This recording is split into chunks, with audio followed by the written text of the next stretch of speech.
अमरावतीच्या रहाटगाव परिसरात प्रधानमंत्री आवास योजना अंतर्गत 48 लाभार्थींना घरांचं बांधकाम खर्च त्यांचं सुरू करण्यात आले। खासदार बळवंत वानखडे, माजी मंत्री सुनील देशमुख यांनी या कामाची पाहणी केली। या घरांचं बांधकाम अत्यंत निकृष्ट दर्जाचं असल्याचा आरोप बळवंत वानखडे यांनी केलाय। घरांचे स्लॅब पूर्णपणे गळत असून पिलर देखील व्यवस्थित नाहीयेत। या कामाचं संपूर्ण ऑडिट करावे अशा सूचना देखील वानखडे यांनी दिल्या।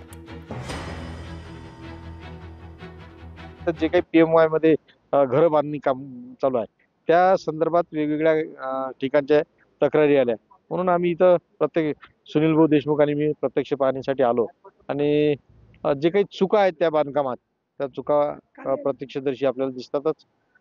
संबंधित जे काही महानगरपालिकेचे इंजिनियर त्यांना आम्ही सूचना दिल्या, त्याचा ऑडिट करायला सांगितलं आणि जे काही चुका असतील त्या दुरुस्त करून त्या लोकांच्या राहण्यासाठी हे घर उपलब्ध करून द्या, अन्यथा करू नका। पंतप्रधान आवास योजनेमध्ये जे काम चालू आहे, जे कन्स्ट्रक्शन सुरू आहे त्याची क्वालिटी एकदम खराब आहे। लोकांची सातत्याने ओरड आहे आणि मुख्य म्हणजे जो टाइम दिलेला आहे त्या टाइम मध्ये आज 3% काम झालेलं नाही।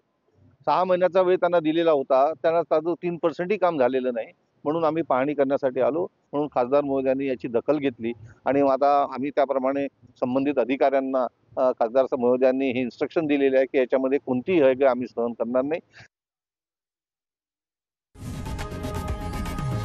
लोकशाही मराठी ऐका, पहा, जागरूक रहा।